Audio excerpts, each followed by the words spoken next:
കേരള കലാമണ്ഡലത്തിൽ മോഹിനിയാട്ടത്തിൽ ആൺകുട്ടികൾക്ക് പ്രവേശനം ലഭിക്കില്ല. സ്കൂൾ തലത്തിലായാലും ബിരുദ തലത്തിലായാലും അവസ്ഥ സമാനമാണ്. UGC മുന്നോട്ട് വയ്ക്കുന്ന ലിംഗസമത്വം ഇവിടെ അട്ടിമറിക്കപ്പെടുന്നുവെന്നാണ് വിമർശനം. വിദ്യാർത്ഥികൾ സംഘടിതമായി ലിംഗനീതിക്ക് വേണ്ടി മുന്നോട്ട് വരണമെന്ന് കലാമണ്ഡലത്തിലെ മുൻ സെക്രട്ടറിയും രജിസ്ട്രാറുമായിരുന്ന സാഹിത്യകാരൻ NR ഗ്രാമപ്രകാശ് വ്യക്തമാക്കി. സ്ത്രീകൾ കലാകാരികൾ അവർ തുറന്നു പറയണം, കലാമണ്ഡലത്തിൽ ആൺകുട്ടികൾക്ക് പ്രവേശനം കൊടുക്കണം എന്ന് ആ രീതിയിലൊരു അഭിപ്രായ സമന്വയം ഉണ്ടായാലേ നടക്കൂ. മോഹിനിയാട്ടത്തിന്റെ പദങ്ങൾ ഉൾപ്പെടെ സ്ത്രീ കേന്ദ്രീകൃതമായാണ് ചിട്ടപ്പെടുത്തിയിരിക്കുന്നത്. ആധുനിക സമൂഹത്തിൽ ലിംഗനീതി എന്നത് പ്രധാന ആവശ്യമായി വളർന്നു വന്നിരിക്കുന്നു. ഭരണകർത്താക്കൾ മാത്രം വിചാരിച്ചാൽ അത് നടപ്പാകില്ല. ആൺകുട്ടികൾക്ക് പഠിക്കാൻ അവസരമൊരുക്കാൻ കലാകാരികൾ കൂടി മുന്നോട്ട് വരണമെന്നാണ് ആവശ്യം. RLV രാമകൃഷ്ണന് മോഹിനിയാട്ടം കളിക്കാൻ കൂത്തമ്പലത്തിൽ അവസരമൊരുക്കുമ്പോഴും ഇനി എന്ന് കലാമണ്ഡലത്തിൽ ആൺകുട്ടികൾക്ക് അഡ്മിഷൻ ലഭിക്കുമെന്നാണ് ഉയരുന്ന ചോദ്യം. 2 വർഷം മുൻപാണ് പെൺകുട്ടികൾക്ക് കഥകളി വിഭാഗത്തിൽ ആദ്യമായി പ്രവേശനം ലഭിച്ചത്. കലാമണ്ഡലം ഗോപിയാശാൻ ഉൾപ്പെടെയുള്ളവരുടെ ശ്രമഫലമായാണ് അത് നടപ്പായത്. MS Lishoy, Mathrubhumi news, Thrissur. ഈ വിഷയമാണ് നമ്മൾ ചർച്ച ചെയ്യാൻ പോകുന്നത്. ഈ ഒരു കാര്യം വെളിപ്പെടുത്തുകയും ചൂണ്ടിക്കാണിക്കുകയും ചെയ്തിട്ടുള്ള NR ഗ്രാമപ്രകാശ്, കലാമണ്ഡലം മുൻ രജിസ്ട്രാർ, ഒപ്പം തന്നെ ഡോക്ടർ ദിവ്യ നെടുങ്ങാടി, നൃത്താധ്യാപിക. ഒപ്പം നമ്മൾ ടെലിഫോൺ ലൈനിൽ ശ്രീ RLV രാമകൃഷ്ണനെയും പ്രതീക്ഷിക്കുന്നുണ്ട്. ഒപ്പം മന്ത്രി സജി ചെറിയാനെ നമ്മൾ ടെലിഫോണിൽ ഈ വിഷയവുമായി ബന്ധപ്പെട്ടുള്ള പ്രതികരണത്തിനായി അദ്ദേഹത്തെയും സമീപിക്കും. ആദ്യം ഞാൻ ശ്രീ ഗ്രാമപ്രകാശിലേക്ക് പോവുകയാണ്. സർ, എന്തുകൊണ്ട്, അതായത് ഇന്നിപ്പോൾ വർഷം 2024 കേരള കലാമണ്ഡലത്തിന്റെ പേര് പറഞ്ഞ് എപ്പോഴും ഊറ്റം കൊള്ളുന്നവരാണ് നമ്മൾ. കലാമണ്ഡലത്തിന്റെ കാര്യം എവിടെയും, കേരളം എവിടെ പോയാലും ഏത് നാട്ടിലാണെങ്കിൽ പോലും ഒക്കെയും. പക്ഷേ അതേ കലാമണ്ഡലത്തിൽ എന്തുകൊണ്ട് ഇപ്പോഴും ഈ ലിംഗവിവേചനം നിലനിൽക്കുന്നു? എന്താണ് ആൺകുട്ടികൾ മോഹിനിയാട്ടം കളിച്ചാലുള്ള പ്രശ്നം, പഠിച്ചാലുള്ള പ്രശ്നം? അല്ല, അതിൽ നമുക്ക് പ്രത്യേകിച്ച് ആരെങ്കിലും കളിയാക്കാനായിട്ട് പറ്റും അല്ലെങ്കിൽ കുറ്റം പറയാനായിട്ട് പറ്റുമെന്ന് എനിക്ക് തോന്നുന്നില്ല. ഒരു പൊതു സമൂഹത്തിൻ്റെ ഭാഗത്ത് നിന്ന് ഇത്തരത്തിലുള്ളൊരു ആവശ്യപ്പെടൽ ഉണ്ടായിട്ടില്ല യഥാർത്ഥത്തിൽ. പക്ഷേ സർവകലാശാല ഇതിന് ശേഷം സ്വാഭാവികമായിട്ട് അതിന് മുൻപിലൊരു നിയമം വന്നു. മുൻപാണെങ്കിൽ അങ്ങനെയല്ല. 8, 9, 10, 11, 12 ക്ലാസ്സുകൾ, ആ ക്ലാസ്സുകളെ സംബന്ധിച്ച് സർവകലാശാല നിയമം ബാധകമല്ല. അതുകൊണ്ട് സ്വാഭാവികമായിട്ട് അവിടെ അത്തരത്തിലൊരു നിർബന്ധ ബുദ്ധി വേണമെന്നില്ല. പക്ഷെ നിയമപരമായിട്ട് ഇത്തരമൊരു ആവശ്യം വരുന്നത് സർവകലാശാലയായി അംഗീകരിച്ചതിന് ശേഷമാണ്. UGC വളരെ കൃത്യമായിട്ട് ലിംഗനീതിയെക്കുറിച്ച്, ലിംഗ സമത്വത്തെക്കുറിച്ച് പറയുന്നുണ്ട്. അപ്പോൾ അതിൻ്റെ ഭാഗമായിട്ട് എല്ലാ വിഷയത്തിലും, ഏതൊക്കെ വിഷയത്തിലാണോ സ്ത്രീകൾക്കും പുരുഷന്മാർക്കും ഒരുമിച്ച് പഠിക്കാനായിട്ട് സാധിക്കുന്ന ആ വിഷയങ്ങളിലൊക്കെ പഠിക്കാനായിട്ട് പറ്റണം. ഇപ്പോൾ വളരെ അടുത്താണ് കലാമണ്ഡലത്തിൽ പെൺകുട്ടികൾക്ക് കഥകളി പഠിക്കാനായിട്ട് അവസരം കൊടുത്തത്. അതിനു മുൻപ് തന്നെ പക്ഷേ കേരളത്തിൽ വലിയ കലാകാരികൾ കഥകളി രംഗത്തുണ്ടായിരുന്നു. അതുപോലെ മോഹിനിയാട്ടത്തെ സംബന്ധിച്ച് ഞാനിത് മനസ്സിലാക്കിയത്, ഞാനവിടെ രജിസ്ട്രാർ ആയിരിക്കുന്ന സമയത്തിൻ്റെ ചില കാര്യങ്ങൾ മനസ്സിലാക്കിയിരുന്നു. മോഹിനിയാട്ടത്തിൻ്റെ ചരിത്രവുമായി ബന്ധപ്പെട്ട് മനസ്സിലാക്കിയിരുന്ന പ്രധാനപ്പെട്ട ഒരു കാര്യം എന്ന് പറയുന്നത്, ഇതിൽ വളരെ പ്രബലരായിരുന്ന നട്ടുവന്മാർ ആണ് യഥാർത്ഥത്തിൽ മോഹിനിയാട്ടം ആദ്യകാലത്ത് പഠിപ്പിച്ചിരുന്നത്. കളമൊഴി കൃഷ്ണമേനോൻ, അതുപോലെ കൊരട്ടിക്കര അപ്പരയിടത്ത് കൃഷ്ണപ്പണിക്കർ തുടങ്ങിയ വളരെ പ്രഗത്ഭരായ നട്ടുവന്മാരുടെ ശിഷ്യകളാണ് കലാമണ്ഡലത്തിൽ അധ്യാപികമാരായിട്ട് ആദ്യകാലത്ത് വന്നത്. അപ്പോൾ ആ നട്ടുവന്മാരുടെ ഒരു പിന്മുറക്കാർ എന്ന രീതിയിൽ സ്വാഭാവികമായിട്ടും അവിടെ ആൺകുട്ടികൾ വരേണ്ടതായിരുന്നു. ഞാൻ മനസ്സിലാക്കുന്നത് ഒരു 2000-ന് മുൻപ്, 90-2000-നും ഇടയ്ക്ക് ഒരു 4 ആൺകുട്ടികൾ കലാമണ്ഡലത്തിൽ മോഹിനിയാട്ടം പഠിച്ചിരുന്നു എന്നുള്ളതാണ്. പക്ഷേ ഏതോ ചില കാരണങ്ങളാൽ, അത് എനിക്ക് കൃത്യമായിട്ട് മനസ്സിലാക്കാനായിട്ട് പറ്റിയിട്ടില്ല. അന്ന് ചോദിച്ച് അതിനെക്കുറിച്ച് ഇപ്പോൾ ചോദിച്ചറിയാൻ ലീലാമ്മ ടീച്ചറോ, കലാമണ്ഡലം ലീലാമ്മ ടീച്ചറോ അല്ലെങ്കിൽ സത്യഭാമ ടീച്ചറോ ജീവിച്ചിരുന്നുവെങ്കിൽ നമുക്ക് ചോദിക്കാമായിരുന്നു. പക്ഷേ ഏതോ ചില കാരണങ്ങളാൽ, അത് ഞാൻ മനസ്സിലാക്കിയത് 2 കുട്ടികൾ മാത്രം കളിക്കാൻ തയ്യാറായി, 2 കുട്ടികൾ കളിക്കാൻ തയ്യാറായില്ല, നല്ല രീതിയിൽ എന്തുകൊണ്ട് അങ്ങനെ ഒരു അവ്യക്തമായിട്ടുള്ള കാരണങ്ങളാൽ കേരള കലാമണ്ഡലത്തിൽ ഇത്തരത്തിൽ ആൺകുട്ടികൾക്ക് ഈ ഒരു അവസരം നിഷേധിക്കപ്പെടുന്നു എന്നുള്ളത് തന്നെയാണ് ചോദ്യം. അങ്ങയിലേക്ക് മടങ്ങിയെത്താം. നമുക്ക് ഈ മോഹിനിയാട്ടം അവതരിപ്പിക്കുന്ന അല്ലെങ്കിൽ അത് പഠിച്ചിട്ടുള്ള Shri R. L. V. Ramakrishnan കൂടി നമുക്കിപ്പോൾ ഇപ്പോൾ ടെലിഫോൺ ലൈനിലുണ്ട്. അദ്ദേഹത്തോട് തന്നെ അത്തരത്തിലുള്ള ചില കാര്യങ്ങൾ കൂടി ചോദിക്കാം. ശ്രീ രാമകൃഷ്ണൻ, അതായത് നമ്മൾ പൊതു ഇടത്തിൽ നമ്മൾ ഒരുപാട് നവോത്ഥാനപരമായിട്ട് എല്ലാ തരത്തിലും നമ്മളിങ്ങനെ മാറിക്കൊണ്ടേയിരിക്കുകയാണ്. മാറ്റങ്ങളുടെ ഭാഗമായിട്ടാണ് ഈ കലാരൂപങ്ങളൊക്കെയും എല്ലാവർക്കും അവതരിപ്പിക്കാനും പറ്റുന്ന രീതിയിലേക്കൊക്കെ നമ്മൾ മാറിയത് ആ മാറ്റങ്ങൾ ഉൾക്കൊണ്ട് തന്നെയാണല്ലോ. ഇപ്പോൾ അങ്ങയെപ്പോലുള്ളവർ മോഹിനിയാട്ടം അവതരിപ്പിക്കുന്നുണ്ട്. പക്ഷെ അവതരിപ്പിക്കുമ്പോഴും പുതിയ അല്ലെങ്കിൽ ഒരുപാട് ആർ. എൽ. വി. രാമകൃഷ്ണന്മാർ അല്ലെങ്കിൽ അങ്ങയെപ്പോലുള്ള കലാകാരന്മാർ ഇനി ഉണ്ടാകണമെങ്കിൽ ഇത് അഭ്യസിക്കുന്ന കുട്ടികൾ ഉണ്ടാകണം. അപ്പോൾ ഇനിയും ഇങ്ങനെ കേരള കലാമണ്ഡലം ഇങ്ങനെ പോയാൽ മതിയോ? മാറ്റം ഉണ്ടാകേണ്ട സമയം അതിക്രമിച്ചില്ലേ? തീർച്ചയായിട്ടും മാറ്റങ്ങൾ ഉണ്ടാവേണ്ട സമയം കഴിഞ്ഞു. കാരണം നമ്മളിപ്പോ ഒരു ആധുനിക കാലഘട്ടത്തിലാണ് ജീവിക്കുന്നത്. ഇപ്പൊ UGC നിഷ്കർഷിക്കുന്ന ഒരുപാട് നിബന്ധനകൾ, അതായത് പ്രത്യേകിച്ച് ലിംഗവിവേചനം എന്നുള്ളത് ഇന്ന് ഈക്വാലിറ്റിയുടെ ഒരു കാലഘട്ടമാണ്. ഈ കാലഘട്ടത്തിൽ കേരള കലാമണ്ഡലം UGCയുടെ അണ്ടറിലാണ് ഉള്ളതെങ്കിൽ തീർച്ചയായിട്ടും ആദ്യം തുടച്ചു മാറ്റേണ്ടത് ഈ ലിംഗവിവേചനമാണ്. എന്തുകൊണ്ടാണ് കലാമണ്ഡലത്തില് കഥകളിക്ക് സ്ത്രീകൾക്ക് അഡ്മിഷൻ കൊടുക്കാമെന്നുണ്ടെങ്കിൽ മോഹിനിയാട്ടത്തില് പുരുഷന്മാർക്ക് കൊടുത്തുകൂടാ? ഞാൻ ഈ കാര്യത്തില് ഗ്രാമപ്രകാശ് സാറ് പറഞ്ഞതുപോലെ എനിക്ക് തോന്നുന്നു കലാമണ്ഡലത്തിൽ മോഹിനിയാട്ടം പഠിച്ചിരിക്കുകയല്ല. അവിടെ ഒരു കുട്ടി മോഹിനിയാട്ടത്തിന് ഒരു ആൺകുട്ടി അപേക്ഷ കൊടുത്ത സമയത്ത് ഗ്രാമപ്രകാശ് സാറ് രജിസ്ട്രാർ ആയിരിക്കുന്ന സമയമാണെന്ന് തോന്നുന്നു. ഒരുപാട് വിവാദങ്ങളൊക്കെ ഉണ്ടായി അവിടെ. അപ്പോ നേരത്തെ സൂചിപ്പിച്ചതുപോലെ ഇവിടെ ഈ മോഹിനിയാട്ടം എന്നുള്ള പേര് തന്നെ എടുത്തു കളയണമെന്നാണ് എന്റെ അഭിപ്രായം. കാരണം ഈ കേരള കലാമണ്ഡലം സ്ഥാപിച്ച മഹാകവി വള്ളത്തോൾ ഈ നൃത്തരൂപത്തിന് മോഹിനിയാട്ടം എന്നുള്ള പേരേ ചേരില്ല, പകരം കൈരളി നൃത്തം എന്നുള്ളൊരു പേരാണ് വേണ്ടത് എന്ന് നിർദ്ദേശിച്ചിട്ട് പോലും ഇപ്പോഴും കേരള കലാമണ്ഡലവും അല്ലെങ്കിൽ അതുപോലുള്ള സ്ഥാപനങ്ങൾ ഇതിനെ മോഹിനിയാട്ടം എന്ന് വിളിക്കുന്നത് ഈ മോഹിനിയാട്ടത്തിന്റെ എല്ലാ സെക്സ്വൽ ഇമ്പാക്റ്റും വള്ളത്തോൾ എടുത്തു കളഞ്ഞതിന് ശേഷമാണ് ഇതിനെ പരിഷ്കരിച്ചിരിക്കുന്നത്.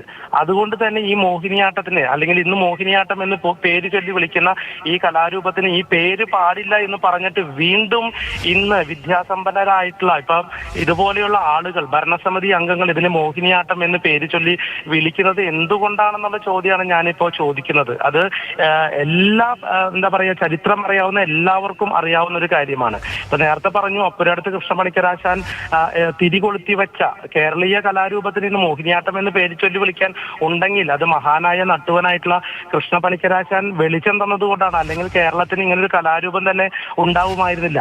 അപ്പോ ഇത്രയ്ക്കും ലിംഗവിവേചനം ഇന്ന് എന്തുകൊണ്ടാണ് ഈ ഭരണസമിതി അംഗങ്ങളെ ഇപ്പോ കഥകളിക്ക് അഡ്മിഷൻ കൊടുത്തു പെൺകുട്ടികൾക്ക് എന്നുണ്ടെങ്കിൽ എന്തുകൊണ്ടാണ് മോഹിനിയാട്ടത്തിന് അഡ്മിഷൻ കൊടുക്കാത്തത് എന്ന ചിന്ത എനിക്ക് തോന്നുന്നു ഇതുപോലെയുള്ള സംഭവങ്ങൾ വേണ്ടി വന്നു ചർച്ച ചെയ്യപ്പെടാൻ എന്നുള്ളതാണ് ഏറ്റവും വലിയ ഒരു കാര്യം. എന്തായാലും ഇപ്പോഴും പല ആളുകൾക്ക് ഇങ്ങനെ ഒരു വിവേചനം അവിടെ നിലനിൽക്കുന്നുണ്ട് എന്നുള്ള അറിവ് പോലും ഒരുപക്ഷെ കേരളത്തിന്റെ പൊതുജനതയ്ക്ക് എല്ലാവർക്കും തന്നെ ആ ഒരു അറിവ് പോലും ഉണ്ടാകണമെന്നില്ല. അത്ഭുതപ്പെടുത്തുന്നതാണ് ആൺകുട്ടികൾക്ക് അവിടെ മോഹിനിയാട്ടം പഠിക്കാനുള്ള അവസരമില്ല എന്നുള്ള കാര്യം.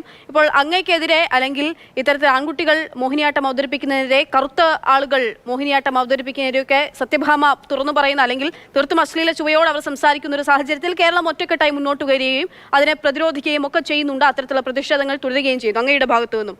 അപ്പോൾ ഈ ഒരു കാര്യത്തിൽ എങ്ങനെ മുന്നോട്ട് പോകാനാണ്, ഒരു കലാകാരൻ എന്ന രീതിയിലൊക്കെ എങ്ങനെ മുന്നോട്ട് പോകാനാണ് അങ്ങയുടെ തീരുമാനം? നിങ്ങളുടെയൊക്കെ ഭാഗത്തു നിന്നും ഒരു പ്രതിഷേധമൊക്കെ ഉണ്ടാകാനുള്ള സാധ്യതയുണ്ട്. ഈ ആവശ്യകത മുന്നോട്ട് വെക്കുമോ സർക്കാരിനോട് ഉൾപ്പെടെ?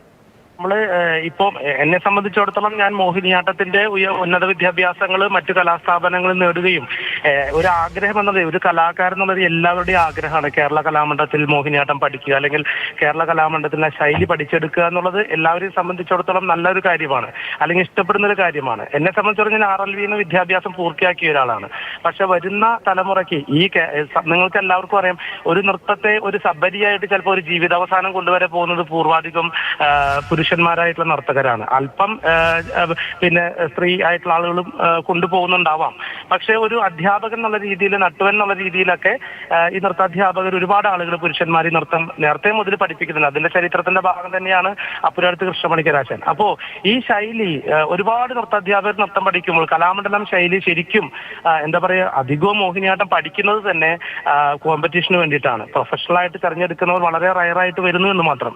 അപ്പൊ ഈ കോമ്പറ്റീഷൻ വേദിയിൽ യുവതികളിലേക്കൊക്കെ ഈ കലാമണ്ഡലം ശൈലി എത്താൻ ഒരുപാട് നർത്തകർക്ക് അത് പഠിപ്പിച്ചു കൊടുക്കാൻ കഴിയും. ഇവിടെ ഇങ്ങനെ ഒരു വിരോധാഭാസം അല്ലെങ്കിൽ ഒരു വിവേചനം നിലനിൽക്കുന്നത് കൊണ്ടാണ് കലാമണ്ഡലത്തിന്റെ ശൈലി സത്യമായിട്ടും അത് എത്തുന്നില്ല. എനിക്കൊരു സംഭവം ഉണ്ടായത്, ശതമോഹനം എന്നൊരു പരിപാടിയിൽ ഞാൻ അവിടെ ഒരു ഗവേഷകൻ എന്നുള്ള രീതിയിൽ ഞാൻ അവിടെ ഇരിക്കുമ്പോൾ എനിക്ക് തോന്നുന്നു ഗ്രാമപ്രകാശ് സാറാണ് പറഞ്ഞത് ഇവിടെ ആൺകുട്ടികൾ ഇരിക്കണ്ട, എഴുന്നേറ്റ് പോകാൻ പറഞ്ഞതും ഞാനൊരു പ്രശ്നമുണ്ടാക്കിയ ഒരു സംഭവം എനിക്ക് ഓർമ്മ വരികയാണ്. അപ്പോ അത്തരത്തിലുള്ള ഒരു വിവേചനം ഇവിടെ നിലനിൽക്കുന്നുണ്ട്. അത് ആൺകുട്ടികൾക്ക് പാടില്ല എന്നൊരു ആരോ പറഞ്ഞു വെച്ച, എവിടെയാണ് ഏത് നാട്യശാസ്ത്രത്തിലാണ് ഇങ്ങനെ മോഹിനിയാട്ടം അല്ലെങ്കിൽ ആണുങ്ങൾ ചെയ്യാൻ പാടില്ല, ലാസ്യം പുരുഷന്മാർ ചെയ്യാൻ പാടില്ല എന്നൊക്കെ പറഞ്ഞു വെച്ചത്? ഏത് ശാസ്ത്രത്തിലാണ് ഈ പറഞ്ഞു വരുന്ന പൂർവികരായിട്ടുള്ള കലാകാരന്മാരും അധ്യാപകരും ഗുരുക്കന്മാരും ഇതെവിടെയാണ് പറഞ്ഞു വെച്ചിരിക്കുന്നത്? ഞാൻ ഗവേഷണത്തിന്റെ ഭാഗമായിട്ട് ഞാൻ നോക്കിയപ്പോൾ ഇത് എവിടെയും കാണുന്നില്ല. പിന്നെ ഇവിടെ ശൈലിഭേദങ്ങളെ കുറിച്ച് പറയുന്നുണ്ട്. കലാമണ്ഡലം ശൈലി ആയതുകൊണ്ട് മറ്റ് അധ്യാപകരെ അവിടെ മറ്റ് പുറത്തുനിന്ന് പഠിച്ചവരെ അവിടെ പ്രവേശിപ്പിക്കാൻ പാടില്ല എന്നൊക്കെ പറയുന്നുണ്ട്. ഇപ്പോ അവിടെ ഭരതനാട്യം മുൻപ് ഏത് ശൈലിയായിരുന്നു കലാമണ്ഡലം പഠിപ്പിച്ചുകൊണ്ടിരുന്നത്? ഇപ്പൊ കലാമണ്ഡലം ജോലി കൊടുത്തിരിക്കുന്ന കുട്ടി എവിടെ നിന്ന് പഠിച്ചു വന്ന കുട്ടിയാണ് പഠിക്കുന്നത്? അപ്പൊ ഈ കാര്യത്തിലൊന്നും ശൈലിഭേദമില്ലേ? മോഹിനിയാട്ടത്തിന്റെ കാര്യത്തിൽ മാത്രമാണോ ശൈലിഭേദമുള്ളത്? ഇതൊക്കെ നിരവധി കലാമണ്ഡലത്തിനകത്ത് മാത്രം നടക്കുന്ന ചില കാര്യങ്ങളാണ്. ഇത് ഒരു യൂണിവേഴ്സിറ്റി എന്നുള്ള രീതിയിൽ ഇത്തരം വിവേചനങ്ങൾ തുടച്ചു മാറ്റേണ്ടത് വളരെ അത്യാവശ്യമാണ്. അതിൽ വരുന്ന ഭരണസമിതി, ഇപ്പോഴുള്ള ഭരണസമിതി അംഗങ്ങളായിട്ട് വന്നവര് അത് കൃത്യമായിട്ട്, എനിക്ക് തോന്നുന്നു ഡോക്ടർ നീന പ്രസാദ് പോലെയുള്ളതും മേതിൽ ദേവികയെ പോലെയുള്ള നർത്തകിമാര് ഇന്ന് തോമസിനെ പോലെയും അതുപോലെ നിരവധി പുരുഷ നർത്തകരെയും കൊണ്ട് ലോകത്തിന്റെ നൃത്തോത്സവങ്ങളിൽ പുരുഷന്മാർക്കൊപ്പം നൃത്തം അവതരിപ്പിക്കപ്പെടുമ്പോൾ ഈ കലാമണ്ഡലം മാത്രം എന്തുകൊണ്ടാണ് ഇങ്ങനെ സങ്കുചിത മനോഭാവത്തോടു കൂടി ഇരിക്കുന്നത്? ഇങ്ങനെ അവിടെ സങ്കുചിത മനോഭാവം കാണിക്കുന്നത് കൊണ്ടല്ലേ ഇതുപോലെയുള്ള രീതി തന്നെയാണ് അത് മാറേണ്ടതുണ്ട്. അതിൽ ഏത് തരത്തിലുള്ള പ്രതിഷേധമാണ് അങ്ങേ ഉൾപ്പെടെയുള്ള ആളുകളുടെ ഭാഗത്ത് ഉണ്ടാവുക, എന്ത് നീക്കമാണ് ഉണ്ടാവുക എന്നുള്ളതായിരുന്നു എന്റെ ചോദ്യം. അങ്ങയിലേക്ക് മടങ്ങിയെത്താം. ഇപ്പോൾ ഡോക്ടർ ദിവ്യ നെടുങ്ങാടി കൂടി നമുക്കൊപ്പം ഉണ്ട്. ഡോക്ടർ കേൾക്കാമോ? കേൾക്കാം. ദിവ്യ, ഇവിടെ അങ്ങൊരു നൃത്ത അധ്യാപികയാണ്. ഇവിടെ നേരത്തെ ഡോക്ടർ ഗ്രാമപ്രകാശ് സാർ മാഷൊക്കെ സൂചിപ്പിച്ച പോലെ തന്നെ, ചൂണ്ടിക്കാണിച്ച പോലെ, നിങ്ങൾ ഉൾപ്പെടെയുള്ള ആളുകളിൽ നിന്ന് നമ്മൾ ഈ കല എന്ന് പറയുന്നത് കൈമാറ്റം ചെയ്യപ്പെട്ടുകൊണ്ടേയിരിക്കുന്നതാണല്ലോ. നമ്മൾ പഴയ ആളുകളിൽ നമ്മൾ ഏറ്റുവാങ്ങി നമ്മളത് പുതിയ തലമുറയ്ക്ക് കൈമാറിക്കൊണ്ടിരിക്കുന്നു. അതിലൂടെ അങ്ങനെയുള്ളൊരു പരിവർത്തനം നടക്കേണ്ട ഒരു ഇടത്ത് എന്തുകൊണ്ടാണ് ഇത്തരത്തിലുള്ള ലിംഗവിവേചനം, നീതി നിഷേധം ഉണ്ടാകുന്നത്? എന്തുകൊണ്ടാണ്? അല്ലെങ്കിൽ കലാമണ്ഡലത്തിൽ ഇങ്ങനെ ആൺകുട്ടികൾ അവിടെ പഠിക്കാൻ വരാത്തത് കൊണ്ടാണോ, അല്ലെങ്കിൽ അവിടെ ഇങ്ങനെ പ്രവേശനമില്ല എന്നറിഞ്ഞുകൊണ്ട് അങ്ങോട്ട് ആരും വരാറുമില്ല? എന്താണ് സംഭവിക്കുന്നത് യഥാർത്ഥത്തിൽ? തുടക്കത്തില് ഒന്ന് സൂചിപ്പിക്കട്ടെ. കേൾക്കാമല്ലോ അല്ലെ? കേൾക്കാം, പറയൂ. ഹലോ, കേൾക്കാൻ പറ്റുന്നുണ്ടോ? കേൾക്കാം, പറഞ്ഞോളൂ. ഹലോ, ഞാൻ പറയുന്നത് കേൾക്കാൻ പറ്റുന്നുണ്ടോ? പറഞ്ഞോളൂ ദിവ്യ, കേൾക്കാം.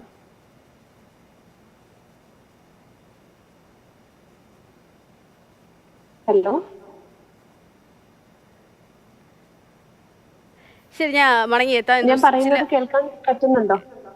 കേൾക്കാൻ പറ്റുന്നുണ്ട്. മാഡത്തിന് കേൾക്കാൻ പറ്റുമെങ്കിൽ പറയൂ. ഓക്കെ. മോഹിനിയാട്ടത്തിലേക്ക് ആൺകുട്ടികൾ പഠിക്കാൻ വരുന്നില്ല എന്നതുകൊണ്ട് എന്ന് പറയുന്നതാണ് ഞാൻ കേട്ടത്. അതിനോട് എനിക്ക് യോജിപ്പില്ല. കാരണം രാമകൃഷ്ണ മാഷോടൊപ്പം തന്നെ കാലടി സംസ്കൃത സർവകലാശാലയിൽ അധ്യാപികയായിരുന്നിരുന്ന ഒരാളാണ് ഞാൻ. നിരവധി ആൺകുട്ടികൾ മോഹിനിയാട്ടത്തിലേക്ക് വരുന്നുണ്ട് എന്നുള്ളതും പറയട്ടെ. അതുപോലെ ഇപ്പോൾ ഞാൻ വർക്ക് ചെയ്യുന്നതും ബാംഗ്ലൂർ യൂണിവേഴ്സിറ്റിയിലാണ്. ഇവിടെ ബിടെക്കും മാനേജ്മെന്റും പഠിക്കുന്ന കുട്ടികളെയാണ് മോഹിനിയാട്ടം അഭ്യസിപ്പിക്കുന്നത്. ഇവിടെയും ധാരാളം ആളുകൾ മോഹിനിയാട്ടം പഠിക്കാനായി, ആൺകുട്ടികൾ പെൺകുട്ടികൾ എന്നുള്ളൊരു ക്ലാസിഫിക്കേഷൻ ഒന്നും ഇവിടെ ഇല്ല. ഇവിടെ ധാരാളം ആൺകുട്ടികൾ മോഹിനിയാട്ടം പഠിക്കാൻ വരുന്നുമുണ്ട്. ഇവിടെ എനിക്ക് തോന്നിയിട്ടുള്ളത് മോഹിനിയാട്ടത്തിന്റെ പാഠ്യപദ്ധതിയിൽ ഉടനീളം കിടക്കുന്ന ചില സങ്കല്പങ്ങളെ പൊളിച്ച് എഴുതിയാൽ മാത്രമേ ഇത്തരം കുറച്ചും കൂടി ഓപ്പൺ ആയിട്ടുള്ള ഒരു വിഷയത്തിലേക്ക് നമുക്ക് കടക്കാൻ പറ്റുള്ളൂ എന്നാണ് തോന്നുന്നത്. ഇങ്ങനെ ഒരു വിഷയം ഇപ്പൊ രാമകൃഷ്ണ മാഷ്ക്ക് നേരിടേണ്ടി വന്നിട്ടുള്ള ഒരു അധിക്ഷേപം തികച്ചും ഉണ്ടാവാൻ പാടില്ലാത്തതായിരുന്നു. പക്ഷെ ഇങ്ങനെ ഒരു വിഷയം വേണ്ടി വന്നു മോഹിനിയാട്ടത്തിന്റെ അക്കാദമിക തലത്തെ കുറിച്ചൊരു ചർച്ച നടക്കാൻ എന്നുള്ളത് വല്ലാത്തൊരു, എനിക്കറിയില്ല, സങ്കടം എന്നാണോ പറയേണ്ടത്. എന്നാൽ ഒരു തരത്തിൽ ഇത്തരം ചർച്ചകൾ വരുന്നു എന്നുള്ളൊരു സന്തോഷവുമുണ്ട്. കാരണം മോഹിനിയാട്ടത്തിനകത്ത് ഒരുപാട് വിഷയങ്ങൾ ചർച്ച ചെയ്യപ്പെടേണ്ടതായിട്ടുണ്ട്. ഇത്തരത്തിൽ 2014 ഇതേപോലെ തന്നെ ബോഡി ഷേമിംഗ് നേരിട്ടിട്ടുള്ള ഒരാൾ തന്നെയാണ് ഞാൻ. അന്നുള്ള ഒരു ഇതേപോലെ തിരുവനന്തപുരത്തെ ഒരു അധ്യാപികയായിരുന്നു അങ്ങനൊരു കമന്റ് നടത്തിയത്. മെലിഞ്ഞ ഒരു കുട്ടി എങ്ങനെയാണ് മോഹിനിയാട്ടം കളിക്കുക എന്നാണ് അവർ നടത്തിയ പരാമർശം. പിന്നീട് ഞാനത് പബ്ലിക്കായിട്ട് ഫേസ്ബുക്ക് പോസ്റ്റായിട്ട് ഇടുകയും ചെയ്തിരുന്നു. പിന്നീട് മോഹിനിയാട്ടത്തിൽ ഇത്തരം അക്കാദമിക ചർച്ചകൾ ഉണ്ടാവുന്നില്ല എന്നുള്ളത് വളരെ വിഷമം തോന്നിയിട്ടുള്ള ഒന്നായിരുന്നു. ഇന്ന് ഇങ്ങനെ ഒരു ഘട്ടത്തിലെങ്കിലും മോഹിനിയാട്ടത്തിന്റെ അക്കാദമിക് ചർച്ചയിൽ പെടുന്നു എന്നതിൽ ഒരു മോഹിനിയാട്ട നർത്തകി എന്നതിലും ഒരു അധ്യാപിക എന്നതിലും എനിക്ക് സന്തോഷമുണ്ട്. ഒരു ശാസ്ത്ര ഗ്രന്ഥത്തിലും മോഹിനിയാട്ടം ആണുങ്ങൾക്ക് കളിക്കാൻ പാടില്ല എന്നോ അല്ലെങ്കിൽ മോഹിനിയാട്ടത്തിൽ മോഹിനിയാട്ടം സ്ത്രീകൾ മാത്രം ചെയ്യേണ്ട കലാരൂപമാണ് എന്നൊന്നും പറയുന്നില്ല. നേരത്തെ തന്നെ ടീച്ചർ തന്നെ നേരത്തെ സൂചിപ്പിച്ചല്ലോ പൊളിച്ചെഴുത്തുകൾ വേണമെന്ന്. ആ പൊളിച്ചെഴുത്ത് എവിടെയാണ് ഉണ്ടാകേണ്ടത്? നിങ്ങളെപ്പോലുള്ള ആളുകൾ തന്നെയാണല്ലോ ഇത് ചൂണ്ടിക്കാണിക്കുകയും പറയുകയും. ഇപ്പോൾ മറ്റുള്ള ആളുകൾക്ക് ഇതിലുള്ള ജ്ഞാനം കുറവായിരിക്കും. അപ്പോൾ ചൂണ്ടിക്കാണിക്കുകയും പറയുകയും അങ്ങനെയല്ല, മാറ്റി നിർത്തേണ്ടപ്പെടേണ്ടവരല്ല ആൺകുട്ടികളെന്നോ അല്ലെങ്കിൽ മോഹിനിയാട്ടത്തിന് മാത്രം പ്രത്യേക ഒരു ക്രൈറ്റീരിയ ഇല്ല എന്ന് പറയേണ്ടത് നിങ്ങളല്ല. അപ്പോൾ എവിടെയാണ് ഈ പൊളിച്ചെഴുത്ത് വേണ്ടത്? എന്താണ് ഇവിടെ സംഭവിക്കുന്നത്? യഥാർത്ഥത്തിൽ എന്താണ്? ഓക്കെ, ഇവിടെ മോഹിനിയാട്ടം എന്നുള്ള നൃത്തരൂപത്തിന്റെ പേരിൽ തുടങ്ങിയാണ് ഈ ചർച്ച മുന്നോട്ട് വരുന്നത്. കാരണം മോഹിനി എന്നൊരു വാക്ക് നിൽക്കുന്നത് തന്നെയാണ് ഇതിനകത്തെ എല്ലാ പ്രശ്നങ്ങൾക്കും ഒരു തുടക്കം കുറിക്കുന്നത് എന്നാണ് ഞാൻ മനസ്സിലാക്കുന്നത്. അപ്പോ അവിടെ മുതൽ എനിക്ക് തോന്നുന്നു രാമകൃഷ്ണ മാഷ് ഒരു പക്ഷെ സൂചിപ്പിച്ചിട്ടുണ്ടാവാം, വള്ളത്തോൾ ഒരു ചരിത്രം പരിശോധിച്ച വള്ളത്തോൾ കൈരളി നൃത്തം എന്ന് ഇതിനെ നാമകരണം ചെയ്യുന്നതിനായി മുന്നിട്ടിറങ്ങിയിരുന്നു. പിന്നീട് അത് വേണ്ടാന്ന് വെക്കുകയാണ് ചെയ്തത് എന്നുള്ളത്. അപ്പോൾ മോഹിനിയാട്ടത്തിന്റെ ഒരു ചരിത്ര പശ്ചാത്തലം പരിശോധിച്ചു കഴിഞ്ഞാൽ കൃത്യമായിട്ട് ഒരു ഫ്യൂഡൽ കാഴ്ചപ്പാടിനെ തൃപ്തിപ്പെടുത്തുന്ന തരത്തിലുള്ള ഒരു കലാരൂപമായിട്ടാണ് അത് മുന്നോട്ട് വന്നത്. പിന്നീട് അങ്ങോട്ടുള്ള മോഹിനിയാട്ടത്തിന്റെ യാത്രകൾ അതിനെ ഒരുപാട് അതിൽ കോൺട്രിബ്യൂട്ട് ചെയ്ത ഒരുപാട് നർത്തകർ നമ്മളോടൊപ്പം ഉണ്ട്. പക്ഷെ ഇതിന്റെ പാഠ്യപദ്ധതിയിൽ തന്നെ മാറ്റം വരേണ്ടതുണ്ട്. അത് കൃത്യമായിട്ട് കലാമണ്ഡലത്തിനകത്ത് തന്നെ സംഭവിക്കണം എന്നുള്ളതാണ് എനിക്കും പറയാനുള്ളത്. കാരണം ഒരു മോഹിനി എന്നൊരു വാക്കൊരു കലാരൂപത്തിന് വരുന്നത് കൊണ്ട് മാത്രം അതിൽ സ്ത്രീകൾ മാത്രം പങ്കെടുക്കുക എന്നുള്ളത് തികച്ചും അംഗീകരിക്കാൻ പറ്റാത്ത ഒരു വിഷയമായിട്ടാണ് തോന്നുന്നത്. അപ്പോൾ കൂടുതൽ ആളുകൾ ഇപ്പൊ RLV പോലൊരു സ്ഥാപനം ഉണ്ടായത് കൊണ്ട് തന്നെയാണ് രാമകൃഷ്ണ മാഷയെ പോലെയും അല്ലെങ്കിൽ ഒരു പക്ഷെ അവിടെ ആദ്യത്തെ PhD RLV ഡോക്ടർ RLV അബുമാഷാണ്. അദ്ദേഹവും കലാമണ്ഡലത്തിൽ നിന്ന് തന്നെയാണ് PhD പൂർത്തീകരിച്ചത്. അപ്പൊ RLV പോലൊരു സ്ഥാപനം ഉണ്ടായത് കൊണ്ട് ആണ് ഇത്തരം ആളുകൾക്ക് അവിടെ മോഹിനിയാട്ടം പഠിക്കാൻ ഒരു അവസരം കിട്ടിയത്. പിന്നീട് എനിക്ക് തോന്നിയിട്ടുള്ളത് ഈ മോഹിനിയാട്ടത്തെ അല്ലെങ്കിൽ കേരളത്തിലെ ഒരു കലാസമൂഹത്തെ മുന്നോട്ട് നയിക്കുന്ന ഒരു ഹാഫ് ബേക്ഡ് ആയിട്ടുള്ള ഒരു ഗുരുക്കന്മാരുടെ ഒരു സമൂഹമുണ്ട്. അവരെ നമുക്ക് ഏറ്റവും അധികം കാണാൻ പറ്റുന്നത് നമ്മുടെ യൂത്ത് ഫെസ്റ്റിവലുകളിൽ തന്നെ ആയിരിക്കും എന്നാണ് എനിക്ക് പറയാനുള്ളത്. കേരളത്തിന്റെ റീസെന്റ് സ്റ്റാറ്റിസ്റ്റിക്സ് പരിശോധിച്ചാൽ 10ൽ 7 കുട്ടികളും കലയിലേക്ക് ഇൻട്രൊഡ്യൂസ്ഡ് ആവുന്നുണ്ട്. പക്ഷെ അവർ പ്രധാനപ്പെട്ട ഒരു വിഷയമാണ്. എനിക്ക് തോന്നുന്നത് കുറെ വർഷങ്ങളായിട്ട് ചർച്ച ചെയ്യുന്ന ഒരു വിഷയമാണ്. ഈ പറഞ്ഞതുപോലെ തന്നെ കോമ്പറ്റീഷനായിട്ട് വേണ്ടി, മത്സരത്തിന് വേണ്ടി മാത്രം, യൂത്ത് ഫെസ്റ്റിവലിന് വേണ്ടി മാത്രമൊക്കെയും ഇത്തരത്തിൽ കല അഭ്യസിക്കുകയും പഠിക്കുകയും അത് പിന്നീട് അവതരിപ്പിക്കുകയും അവിടെ മാത്രം ഒതുങ്ങിപ്പോവുകയും ചെയ്യുകയും അത് പിന്നീട് വളരാത്തൊരു സാഹചര്യമുണ്ട്. ശ്രീ NR ഗ്രാമപ്രകാശ്, അതായത് മാഷിനെ പോലുള്ള ഒരാളിപ്പോൾ ഇത്തരത്തിലൊരു കാര്യം തുറന്നു പറയുന്നു, സ്വാഭാവികമായിട്ടും അത് അംഗീകരിക്കപ്പെടേണ്ടത് തന്നെയാണ്. പക്ഷെ അതിനപ്പുറത്തേക്ക് അങ്ങൊക്കെ രജിസ്ട്രാർ ആയിരിക്കുന്ന സമയത്ത് ഇത്തരത്തിലുള്ളൊരു ചർച്ച കലാമണ്ഡലത്തിൽ നടന്നിരുന്നു. ഇത് എവിടെ തുടങ്ങണം, ഇനി മാറ്റം ആരാണ് ഇതിന് മുന്നിട്ടിറങ്ങേണ്ടത്? നമുക്ക് ഇനിയും അധിക സമയം നമ്മൾ കാത്തിരിക്കുകയൊന്നും സാധ്യമല്ല. വർഷം 2024 ആയിട്ടുണ്ട്. അപ്പോൾ എവിടെ ആരാണ് തുടങ്ങേണ്ടത്? ഇത് സർവകലാശാല ആയതിനു ശേഷം ഞാൻ ഈ വിഷയം ചില കമ്മിറ്റികളിൽ ഉന്നയിച്ചിട്ടുണ്ട്. പക്ഷെ ഉന്നയിക്കുന്ന സമയത്ത് ഭരണസമിതിയിലിരിക്കുന്ന ആളുകൾ മാത്രം തീരുമാനിച്ചാൽ നടക്കുന്നൊരു കാര്യമല്ലത്. കാരണം കലയെ സംബന്ധിച്ച് ആധികാരികമായിട്ട് അഭിപ്രായം പറയേണ്ട ആളുകൾ ഭരണസമിതി അംഗങ്ങളോ രജിസ്ട്രാറോ VC ഒന്നുമില്ല. അതുമായി ബന്ധപ്പെട്ട കലാകാരന്മാരാണ് ഇതിൻ്റെ അഭിപ്രായം പറയേണ്ടത്, കലാകാരികളാണ് അതിൻ്റെ അഭിപ്രായം പറയേണ്ടത്. അപ്പോൾ അവരെ സംബന്ധിച്ച് നമ്മൾ ഈ ചർച്ച ഉന്നയിക്കുന്ന സമയത്ത് അവരെ സംബന്ധിച്ച് അതിന് വളരെ പോസിറ്റീവായിട്ടുള്ള സമീപനമല്ല ഉള്ളത്. വലിയ നർത്തകികളൊക്കെ ഞാൻ നേരത്തെ സൂചിപ്പിച്ച പോലെ അവിടെ ഉണ്ടായിരുന്ന നട്ടുവന്മാരെ കുറിച്ച് പറഞ്ഞതുപോലെ അവിടെ നിന്ന് പഠിച്ചു പോയ ആളാണ് കലാമണ്ഡലം കല്യാണിക്കുട്ടിയമ്മ. കലാമണ്ഡലം കല്യാണിക്കുട്ടിയമ്മ ഇക്കാര്യത്തിൽ വളരെ വ്യക്തമായൊരു സ്റ്റാൻഡുണ്ട്. കല്യാണിക്കുട്ടിയമ്മ പറഞ്ഞത് ആൺകുട്ടികൾക്ക് മോഹിനിയാട്ടം പഠിക്കാം എന്ന് പറഞ്ഞയാളാണ് കലാമണ്ഡലം കല്യാണിക്കുട്ടിയമ്മ. മാത്രമല്ല ഒരാളെ അവർ പഠിപ്പിക്കുകയും ചെയ്തിട്ടുണ്ട് എന്നാണ് എനിക്ക് അറിവ്.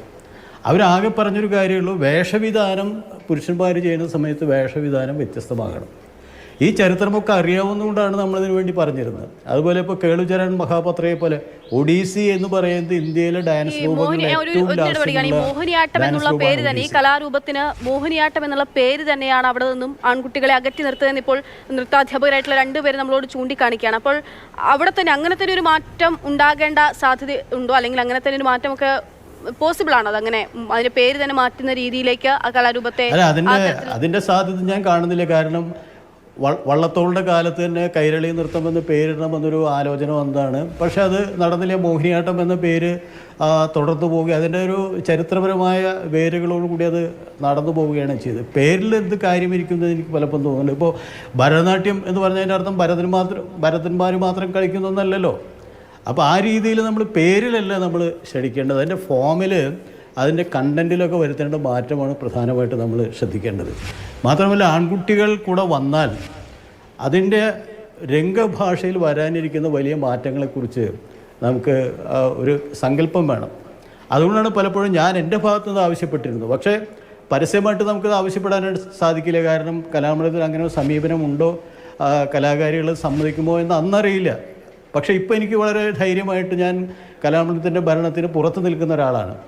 സ്വാഭാവികമായിട്ട് എനിക്ക് എൻ്റെ അഭിപ്രായങ്ങൾ പുറമേ പറയാനായിട്ട് സാധിക്കും. ഇതിൽ അവസാനമായിട്ട് ഇതിൻ്റെ അഭിപ്രായം പറയേണ്ടത് യഥാർത്ഥത്തിൽ കലാമണ്ഡലത്തിൽ പഠിച്ചുപോയ സീനിയറായിട്ടുള്ള കലാകാരികളുണ്ട്. അപ്പോൾ അതിൽ കലാമണ്ഡലം സുഗന്ധി ടീച്ചർ അവർ അഭിപ്രായം പറഞ്ഞു, ആൺകുട്ടികൾക്ക് പ്രവേശനം കൊടുക്കേണ്ടതാണ് എന്ന് പറഞ്ഞു. അത്തരത്തിൽ സീനിയറായിട്ടുള്ള കലാകാരികൾ അവരുടെ അഭിപ്രായം പറയണം. അവിടെ യാതൊരു തടസ്സം, ഇന്നത്തെ നിലയ്ക്ക് അവിടെ ആൺകുട്ടികൾക്ക് ഡിഗ്രി തലത്തിൽ പ്രവേശനം നൽകുന്നതിന് യാതൊരു തടസ്സവുമില്ല. അവർ വന്നു കഴിഞ്ഞാൽ എനിക്ക് തോന്നുന്നത് ഈ കലാമണ്ഡലത്തിൽ മോഹിനിയാട്ടത്തിൽ തന്നെ ഒരു വ്യത്യസ്തമായ മുഖം ലഭിക്കും എന്നുള്ളതാണ്. തീർച്ചയായിട്ടും കലാമണ്ഡലം തുടങ്ങി വെച്ചാൽ ഇത് പൊതു അംഗീകാരം കിട്ടുകയുള്ളൂ എന്നുള്ളതാണ് സത്യം. കലാമണ്ഡലത്തിൽ കേരള കലാമണ്ഡലം തന്നെ അത് തുടങ്ങി വെക്കേണ്ടതുണ്ട്. അവിടെ തന്നെ മാത്രമേ ഈ പറഞ്ഞതുപോലെ ഇത് പൊതുവെ അംഗീകരിക്കപ്പെടുകയുള്ളൂ. എന്തായാലും ഈ ചർച്ചകൾ ഇവിടെ തീരാതെ സൂചിപ്പിച്ചതുപോലെ തന്നെ ഈ ചർച്ച പുതിയ പരിവർത്തനത്തിന്, പുതിയ മാറ്റത്തിന്, ലിംഗനീതി ഉണ്ടാകുന്ന തരത്തിൽ, വിവേചനങ്ങൾ അവസാനിക്കുന്ന തരത്തിലേക്ക് ഈ ചർച്ചയും എത്തട്ടെ എന്നുള്ളതാണ് നമുക്ക് പ്രതീക്ഷിക്കേണ്ടത്. ഇപ്പോൾ നന്ദി അതിഥികൾക്കൊക്കെയും.